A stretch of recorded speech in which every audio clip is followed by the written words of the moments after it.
सोचिए, 13 अप्रैल की सुबह नोएडा। सड़कों पर जली हुई गाड़ियां हैं, हवा में धुएं की गंध है और चारों तरफ टूटे हुए शीशे बिखरे पड़े हैं। नहीं, ये किसी एक्शन फिल्म का सेट नहीं है, ये हकीकत थी।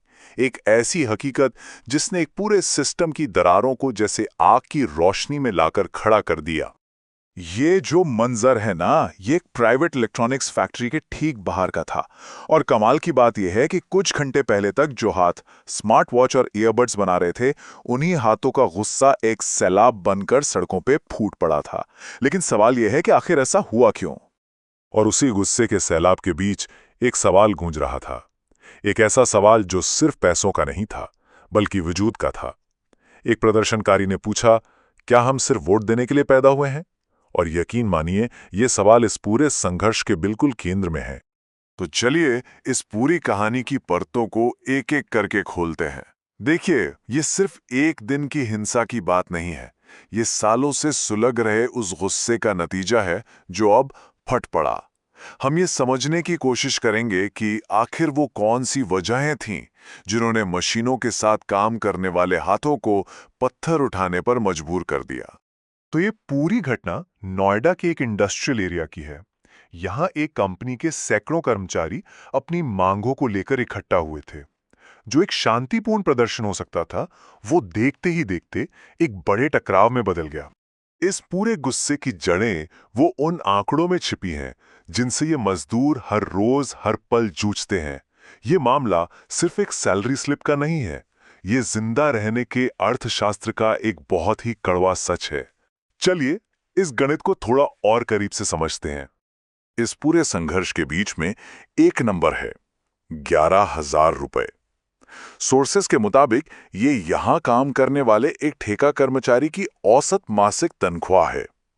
सुनने में ये सिर्फ एक नंबर लगता है, लेकिन इसमें एक पूरी जिंदगी की कहानी छिपी हुई है। अब जरा इस सैलरी का हिसाब किताब देखिए।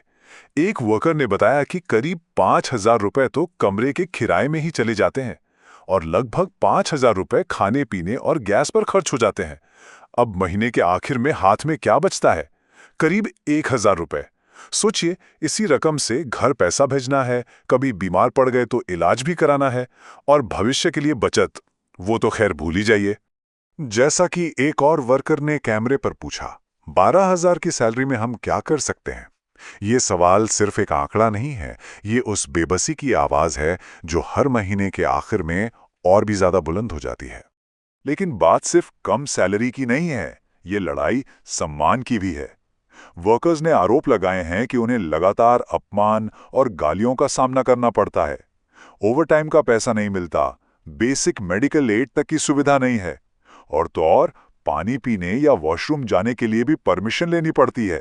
तो इतने सालों से जो गुस्सा और अपमान अंदर ही अंदर दबा हुआ था, उसे भड़कने के लिए बस एक चिंगारी की जरूरत थी।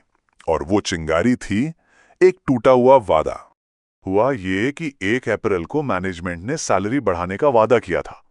जब 13 अप्रैल तक सैलरी नहीं बढ़ी, तो वर्कर्स सुबह एचआर से बात करने गए।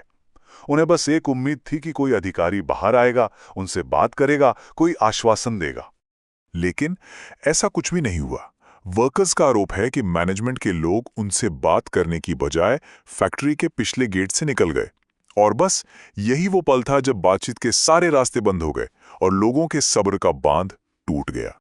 और जब सब्र का बांध टूटा, तो सिस्टम ने कैसे जवाब दिया। यहां से कहानी एक नया मोड़ लेती है। एक ऐसा मोड़ जहां हमें ताकत का एक तरफा खेल साफ दिखाई देता है। सोर्सेस से जो तस्वीरें मिली हैं, वो एक बहुत ही अजीब कहानी बयां करती हैं। एक तरफ पुलिस कंपनी के मालिक उनसे बड़े ही सभ्य तरीके से बात कर रही थी, उन्हें अपनी पूरी सुरक्षा में बाहर निकाल रही थी, और वहीं दूसरी तरफ उन्हीं मजदूरों पर लाठियां बरस रही थीं, उन्हें घसीट घसीट कर वैन में भरा जा रहा था। और बात यहीं खत्म नहीं हुई। इस पूरी कार्रवाई को जो मीडिया कवर कर रहा था, उसे भी रोका गया। रिपोर्टर्स को कहा गया कि वो साइड में खड़े रहें। कुछ पत्रकारों पर तो लाठियां भी चलाई गईं, ताकि मालिकों के लिए एक सुरक्षित रास्ता बनाया जा सके। ये सिर्फ एक क्रैकडाउन नहीं था, ये पूरी कहानी को कंट्रोल करने की कोशिश भी थी। ये सब कुछ देखने के बाद एक सवाल खुद ब खुद जहन में खड़ा हो जाता है, कि जब टकराव एक मालिक और एक मजदूर के बीच हो तो हमारा सिस्टम आखिर किसकी तरफ खड़ा नजर आता है। शाम होते होते लाठीचार्ज और गिरफ्तारियों के बाद सड़कों पर एक अजीब, एक बेचैन करने वाली खामोशी छा गई। प्रदर्शन तो खत्म हो गया था, लेकिन टकराव नहीं। पुलिस की कार्रवाई के बाद प्रदर्शन को पूरी तरह से तितर-बितर कर दिया गया। कंपनी के मालिक, जिनसे जवाब चाहिए था, वो पूरी तरह से खामोश हैं। और उन मजदूरों की मांगों का क्या? वो इस पूरे हंगामे और हिंसा के शोर में कहीं दबकर रह गए, अनसुनी। नोएडा की सड़कों पर अब भले ही शांति है, लेकिन ये घटना अपने पीछे कई सुलगते हुए सवाल छोड़ गई है। जो खामोशी आज नजर आ रही है, क्या उसके नीचे गुस्सा अब भी पल रहा है? और सबसे बड़ा सवाल, असल में कंट्रोल किसके हाथ में है और इस कहानी में अब आगे क्या होगा?